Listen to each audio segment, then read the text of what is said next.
जय हिंद दोस्तों। तो आज हम लोग देखते हैं क्लास 10th का हिंदी का जो चैप्टर है उसके गद्य खंड, यानी जो गद्य खंड है इसके लेखक और चैप्टर का नाम हम लोग ट्रिक से याद कराएंगे। हम ट्रिक से याद कराएंगे आपको।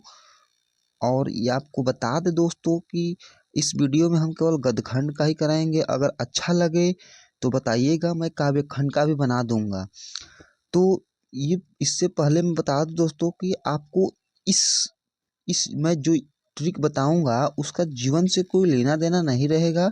कोई भी दोस्त कोई भी दोस्त इसको जीवन से नहीं लेगा, कोई भी दोस्त इसको बुरा नहीं मानेगा, क्योंकि मैं ट्रिक बता रहा हूं दोस्तों ताकि आप याद कर सके और एग्जाम में आए तो आप अच्छे से सही कर सके। तो चलिए शुरू करते हैं। चैप्टर पहला चैप्टर क्या है दोस्तों?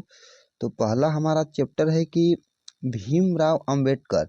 और ये किस चीज के लेखक है? तो श्रम विभाजन और जाति प्रथा।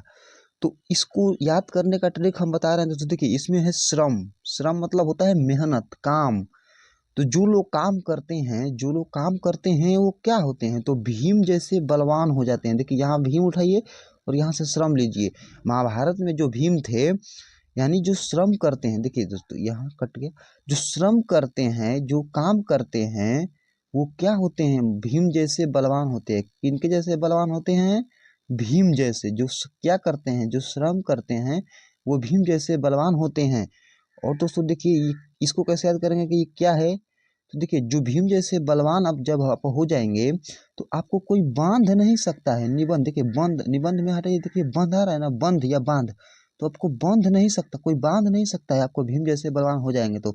चलिए, याद होगा दोस्तों कि श्रम करेंगे तो मेहनत करेंगे तो भीम जैसे बलवान होंगे, और भीम जैसे बलवान होंगे तो कोई बांध नहीं सकता है। निबंध ही, बंध से निबंध याद कर लीजिए। चलिए देखते हैं दूसरा नंबर चैप्टर क्या है। दूसरा नंबर चैप्टर देखते हैं। नलिन बिलोचन शर्मा जी का लिखा हुआ है 20 के दांत। ठीक है, तो यहाँ से देखिए, यहाँ से 20 के दांत। देखिए दोस्तों कि कहने का मतलब है कि हम लोग दांत रखेंगे तो अच्छा दांत ना रखेंगे जी। 20 का दांत कौन रखेगा भाई? तो 20 का दांत नहीं रखेंगे तो क्या करेंगे? तो शर्मा जी से हम लोग अपना दांत तुड़वाएंगे। ठीक है, शर्मा जी, देखिएगा शर्मा जी लोग में क्या होता है कि बहुत से लोग तोड़ने फोड़ने, यानी लोहा वाला काम करते हैं, तोड़ने फोड़ने वाला। कोई बुरा नहीं मानेगा दोस्त, मैं ट्रिक बता रहा हूँ। ठीक है, शर्मा जी के हैं, क्या करें, क्या होता है कि काम होता है। तो याद कर लीजिए, 20 के दांत, यानी जो हमारा दांत 20 का है, जिसको काटने से विष फैल रहा है, उस दांत को क्या करेंगे? शर्मा अंकल के पास जाकर तुड़वा लेंगे। और तुड़वा कर यह सबको बताएंगे कहानी की तरह। कैसे बताएंगे? कहानी की तरह कि मैंने शर्मा अंकल के पास गया था, शर्मा जी के पास गया था और मैंने अपना दांत तुड़वा लिया। कहानी के साथ, कहानी के जैसे किसी को बताएंगे। ठीक है, याद करने का ट्रिक बता रहा हूँ दोस्त इसको। ठीक है, दिल पर नहीं लेना है। ठीक है, चलिए तीसरा नंबर देखिए, दूसरा नंबर याद हो गया कि 20 के दांत को नहीं रखना है तो शर्मा जी से तुड़वा लेना है। ठीक है, शर्मा जी से तुड़वा लेना है और यह कहानी सबको सुनानी है कि मैंने दांत को तुड़वा लिया। चलिए दोस्तों देखते हैं 3 नंबर, टाइम नहीं गंवाते हैं, 3 नंबर देखते हैं। तीसरा नंबर चैप्टर का नाम क्या है? कि भारत से हम क्या सीखे। ठीक है दोस्त, भारत से हम क्या सीखे। और इनके लेखक है मैक्स मुलर जी। तो यहाँ से हम देखते हैं कि भारत से हम क्या सीखे, भारत से हम क्या सीखेंगे जी। देखिए, मूलर है, मूल है ना, यहाँ है मूल। देखिए मूल है, तो यहाँ से ये करेंगे कि भारत से हम मूल चीज सीखेंगे। मूल चीज सीखने के लिए हमें क्या करना पड़ेगा? तो किसी का भाषण सुनना पड़ेगा, अच्छा अच्छा भाषण सुनना पड़ेगा। मूल चीज सीखने के लिए भारत के बारे में हमें अच्छा अच्छा भाषण सुनना पड़ेगा। चलिए दोस्तों, ये हो गया। चलिए दोस्तों 4 नंबर देखते हैं, चैप्टर नंबर 4 देखते हैं। चैप्टर नंबर 4 का नाम है कि नाखून क्यों बढ़ते हैं। ठीक है, नाखून क्यों बढ़ते हैं। इनके लेखक हैं हजारी प्रसाद द्विवेदी जी। ठीक है, इसको कैसे याद करेंगे दोस्त? तो नाखून जो है हमारा कि 1000 बार काटेंगे तो 1000 बार बढ़ेगा। ठीक है दोस्त, नाखून को कितना भी बार काट ले, 1000 बार भी काट लेंगे तो 1000 बार बढ़ेगा। इसलिए इसको याद कर लीजिए, हजारी पर हजार, हजार से हजारी प्रसाद द्विवेदी, और नाखून से नाखून के बढ़ते हो गया। और नाखून को देखिएगा, लाल रंग से ललित, यानी लाल रंग से लोग इस औरत जो होती है रंगती है। ठीक है, तो ललित याद कर, ललित निबंध है। ठीक है, चलिए 5 नंबर देखते हैं दोस्त। 5 नंबर चैप्टर क्या है? नागरी लिपि। नागरी लिपि, और इनके लेखक है गुणाकर मूल्य। देखिए, नगर, नागरी से याद कीजिए नगर, नगर इससे याद कीजिए नगर, नगर में क्या होता है, गुण होता है दोस्त, नगर में गुण होता है, गांव नगर में गुण होता है। और गुण क्या होता है कि लोग आपस में बंधे होते हैं रिश्ते से, ठीक है। गांव के लोग जो होते हैं ना आपस में मिलजुल कर रहते हैं, बंधे होते हैं, बंध यानी निबंध, निबंध बंधे होते हैं गांव के लोग, इसीलिए यहाँ गुण होता है, ठीक है। चलिए दोस्तों, याद हुआ होगा आपको, अच्छे से समझ में आया होगा। चलिए दोस्तों देखते हैं 6 नंबर, 6 नंबर बोल रहे हैं, sorry, chapter number 6। Chapter number 6 क्या है, बहादुर। चैप्टर का नाम है बहादुर।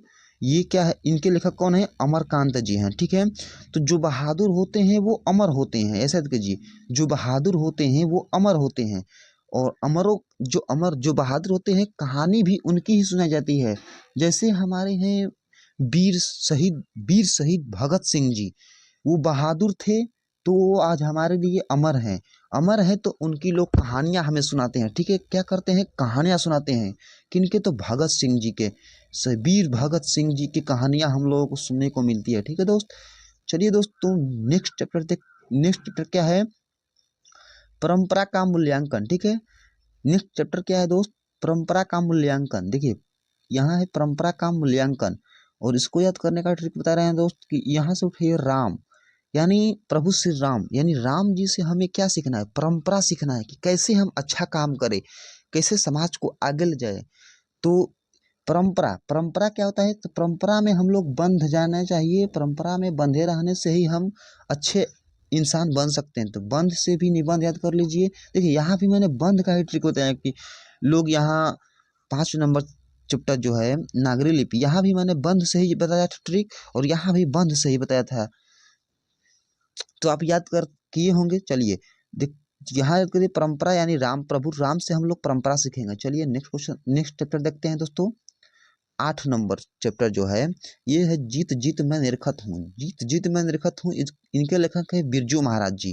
तो यहाँ से उठाइए महाराज, और यहाँ से जीत जीत, यानी अगर महाराज के पास आप साक्षात जाइएगा, अगर आपको महाराज का साक्षात दर्शन हो जाएगा तो आप केवल जीत जीत ही मन में लाएंगे, हार हार के बारे में नहीं सोचेंगे, केवल सोचेंगे जीत जीत, हार हार नहीं सोचेंगे दोस्त, केवल सोचेंगे तो क्या सोचेंगे, जीत जीत। आपको सोचना, अगर महाराज से साक्षात साक्षात आप भेंट करके आएंगे तो क्या सोचेंगे, केवल जीत जीत। चलिए दोस्तों याद हो गया दोस्तों, यहाँ से महाराज उठे, यहाँ से जीत जीत, और साक्षात्कार ये क्या है, साक्षात्कार है। चलिए नेक्स्ट चैप्टर देखते हैं दोस्त। अब हमारा चैप्टर है 9। ये देखिए चैप्टर का नाम है अभिन्यु। अभिन्यु है और लेखक हैं अशोक वाजपेयी। इसको याद कर लीजिए दोस्त। अ के बाद क्या आता है, आ, ठीक है, आ आता है। अ के बाद क्या आता है दोस्त, इसको याद कर लीजिए बस इस तरह, एक है ऐसे। अ के बाद क्या आता है, आ, अशोक वाजपेयी, अभिन्यु। देखिए अब इसका क्या है, तो अ आ, इसी से ना हम कुछ रचना करेंगे जी, रचना करेंगे तो किसका प्रयोग करेंगे, अ आ स्वर, या स्वर का ही ना प्रयोग करेंगे। तो चलिए इसीलिए इसको याद कर लीजिए बस केवल एक अस आ, इसको याद कर लीजिए ऐसे। चलिए देखते हैं 10 नंबर चैप्टर क्या है, मछली। 10 नंबर चैप्टर क्या है, मछली, और इनके लेखक हैं विनोद कुमार शुक्ल जी, ठीक है। इनके लेखक कौन है, विनोद कुमार शुक्ल जी। तो यहाँ से उठाइए शुक्ल, और यहाँ देखिए मछली है, तो मछली को हम लोग सुक्कल यानी सुखल भी कोई कहता है कि सुखल मछली खाएंगे हम मसाले वाले मछली नहीं खाएंगे, हम लोग सुखल मछली खाएंगे। सुखल यानी सुक्कल, सुखल से याद कर लीजिए सुक्कल। तो मछली कैसा खाना है, सुखल, मसाले वाला मछली नहीं खाना है दोस्त। यहाँ कोई ये ट्रिक है, इसको याद करना है, इसको कोई भी व्यक्ति दिल बना ले स्टूडेंट जो है। चलिए दोस्तों अब देखते हैं 11 नंबर चैप्टर क्या है। 11 नंबर चैप्टर है कि नौबत खाने में इबादत, नौबत खाने में इबादत। तो यहाँ देखिए इनके लेखक हैं यतीन्द्र मिश्र है। तो यहाँ से उठाइए मिश्र, और यहाँ से उठाइए खाने, ठीक है। मिस यानी मिस मतलब जैसे खाना है, तो हम लोग खाने को कैसे खाते हैं, मिस मिस कर खाते हैं। कैसे खाते हैं दोस्त, तो मिस मिस कर खाते हैं, मिस मिस कर खाते हैं। तो हमारे खाते वक्त कोई व्यक्ति हमारा चित्र बना देता है। देखते हैं आप लोग देखेंगे कि कोई व्यक्ति चित्र बना देता है, देख किसी को देखकर, काम करते हुए, खाते हुए, पढ़ते हुए।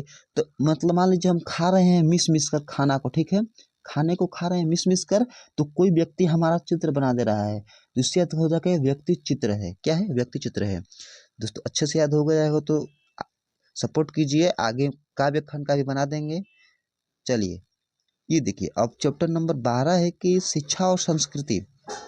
शिक्षा और संस्कृति के लेखक कौन है? महात्मा गांधी। शिक्षा और संस्कृति के लेखक कौन है? महात्मा गांधी। देखिए दोस्तों, अगर आपके पास शिक्षा रहेगा और संस्कृति है आपके पास, तो आप महात्मा हैं। क्या हैं आप? अपने आप में महात्मा हैं दोस्तों। अगर आपके पास शिक्षा है और संस्कृति है आप में, तो अपने आप में आप महात्मा जैसे रहें।